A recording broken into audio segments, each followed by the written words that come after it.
Hi, everybody. This is Paul Hitchcock, founder and president of Giant Jaxx Media. This is Giant TV. Great episode here on AI. Really excited to have these two guests with me. I have Scott Bunce, who is a credible Vistage chair. Welcome, Scott. And I've got Eric Langley, who has his own AI consulting firm and advising businesses across the country in AI. Let's jump into this. Obviously, this is a hot topic for all of us. But Scott, I want to talk about what you're doing there in building your Vistage practice. And how AI might be coming up. If you could give us a little bit of background there. Sure. So I run a Vistage group of mostly CEOs and senior executives. And we, on a monthly basis, meet up to talk about the latest business issues that are coming down the road. And AI keeps coming up over and over again. And not only that, it just seems like when we answer a few questions, more AI questions keep coming and evolving. So our group is constantly trying to stay on the leading edge of AI, how that they can use it to really advance their businesses. And yeah, it's an extremely important topic for us. Interesting. What industry groups are you focused working with right now, Scott? Well, my group consists of a wealth manager, a co-owner of a technology company, co-owner of a legal practice, a gentleman that runs multiple restaurants, a gal that leads a marketing and sales organization for a construction company. Then there's a COO of a new home build construction company. And there's a variety of others in the group that I'm probably forgetting, but it doesn't seem to matter what industry you're in. AI seems to across all industries, and it's just how do you put it to use to really save resources and staying on the leading edge. Yeah, no, it's great because I know what you're doing with Vistage is your group and you're getting together every month, highly collaborative meeting, and where these sort of issues come up and you're processing issues, opportunities, challenges for businesses. Tell us a bit about those monthly meetings and how dynamic those are. Right. So they're designed for these senior executives to get together and process business issues that are coming up. Yeah. So on a month-to-month basis, we're setting goals. Quite often goals might revolve around driving business. How do they advance business? How there could be a recession coming. How do they maximize their resources in a recession? How do we take advantage of new platforms that are coming on board? So it's processing any issue that might revolve around driving business, being more efficient, becoming more profitable, and advancing their businesses along the way.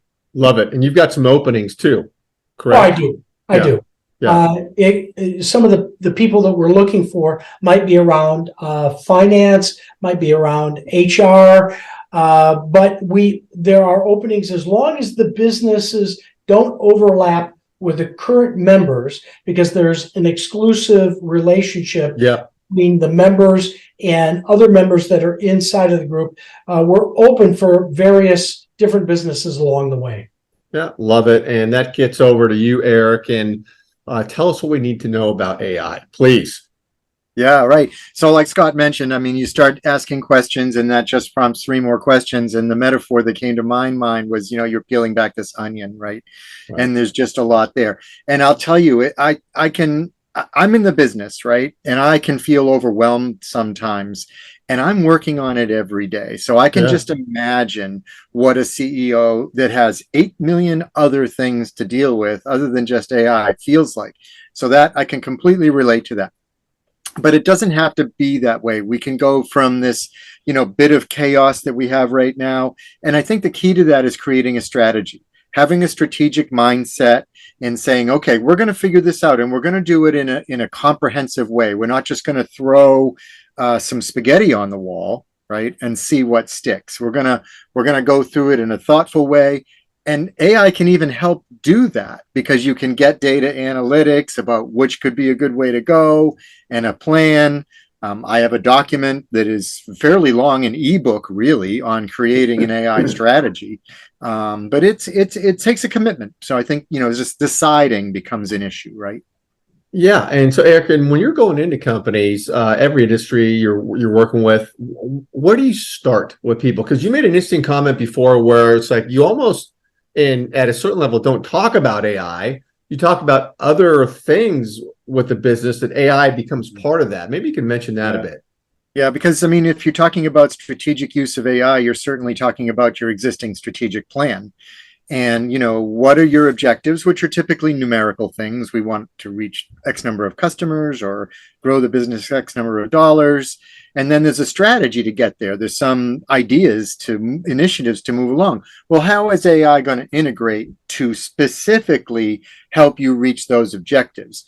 And that's a key, right? So we always want to find out, where do you want to be and where are you? And this is classic gap analysis, right? We Yeah, want to go from here to here, and what is that going to look like? And that vision can be tricky. So a lot of times it's like, what is that vision? What do you really want to accomplish here?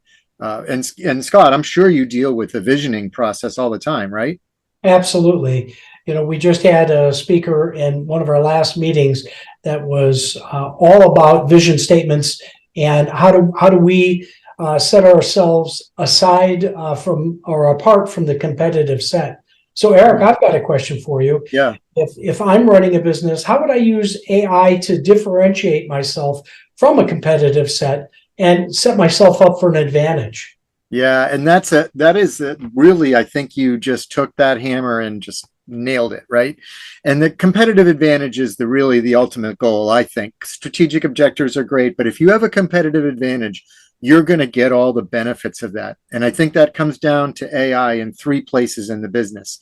In your people, augmenting what your people can do, making them better at what they do, improving your products with AI, and then obviously the processes, the things that are done every day, whether they're automated or done by people, can all be helped with AI, and just understanding what they are and constantly improving those. Those are the three areas that I think the biggest impact is.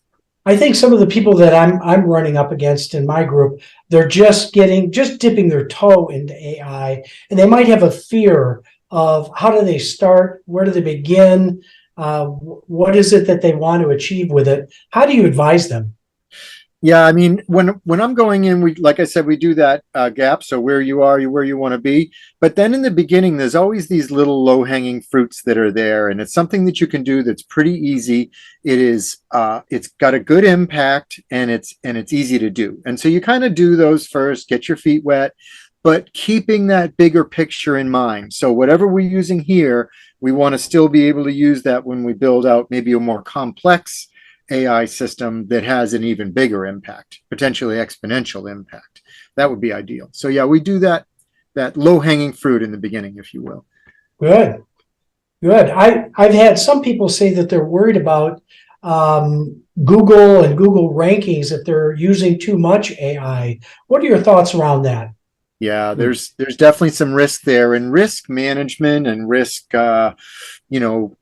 identification is a big deal, and certainly Google knows it, right? They're aware that if I now use ChatGPT or another AI to look up information, I'm not Googling that, and consequently, that market might not exist in a few years.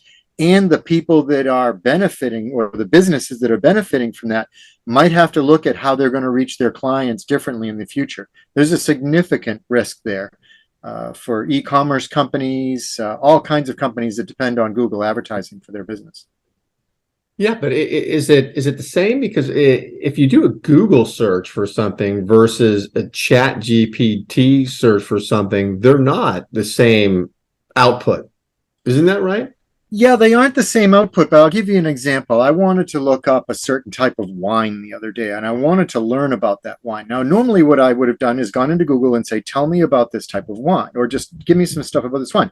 And it would throw up some ads or place some ads, as it will, and then some organic content. ChatGPT doesn't do that. It just teaches me about the wine. Yeah. And I got the information I wanted, but I didn't see any of those advertisements. So that's a definite risk for the wine companies. But I will then go out and try to find this particular wine. So eventually I will go search for it, right? But it just changes the way that it works. I'm a more educated consumer now, where they were expecting me to go to the website and learn, and I've already learned. So It definitely changes the dynamic from a search for both sides of the equation, the consumer, the advertiser, and the person that's hosting the advertising. Eric, how if you're trying to interact with your customers, how can you use AI to make a better customer experience? Yeah, and customer experience is like one of my favorite, top AI use cases. And that comes down to a lot of ways. And I think you can even expand on customer experience to call it stakeholder experience, because now it's your people in the company, it's the community at large, it's the shareholders, management, like there's a lot going on. If you can improve, what I often ask is, if you take the customer experience score that you have, however you measure that, whatever it is, and it's 4.1 out of 5, how much is zero point 0.1 worth increase to your business? And then you start testing, AI systems that can make that experience better. But now you have an objective metric to meet. And that to me is, that's how you leverage AI. You meet that metric. Yeah, so it seems like low-hanging fruit for AI, it can be in sales and marketing. But you mentioned something about operations with construction companies, and you and I were talking offline. I just thought that was a great example of that. Can you just briefly mention that, Eric? Yeah, and in the studies that have been done on how much work is able to be automated by AI, the construction companies are kind of down the chain a little bit. Like they aren't like the low-hanging fruit. However, they spend a lot of time like working with data. You don't realize how much data is in a construction company. Sure, there's somebody up there hanging drywall or putting in light fixtures or whatever, but they have plans, they have documents, they have financial spreadsheets, they have risk management. AI has so many places that it can make a big impact in a construction company, from data analytics to document processing, communications. There's so many tools. It's really, it's incredible what's happening. And bids and proposals probably too, right? Bids and so like when they have to make a bid, you have to do a takeoff on the plans. That is a very time-consuming process, and AI can really help the estimators, is what they're called in the construction industry, do that work, so that if you can speed that process up, even just by 50%, you can do more proposals. And that now makes you in the game for more contracts, and that's a big deal. Yeah. Eric, I think that a lot of people have an expectation that AI is going to help their organization become leaner and more efficient. Do you have any examples of how AI could possibly help out with reducing staffing levels and making existing staff more productive? Yeah, I mean, there's lots of scenarios for that, but I don't think AI isn't going to necessarily, it's going to change jobs. It isn't necessarily going to eliminate somebody's job, but it is going to change how that job is done. And we'll just take like accounts payable, for instance, okay, invoices and putting them into your system and stuff like that. A lot of that is going to be automated going forward in the next couple of years. So an accounts payable person isn't going to be as just doing that. They'll be doing something else. Or maybe they do AR and AP because it just takes one person.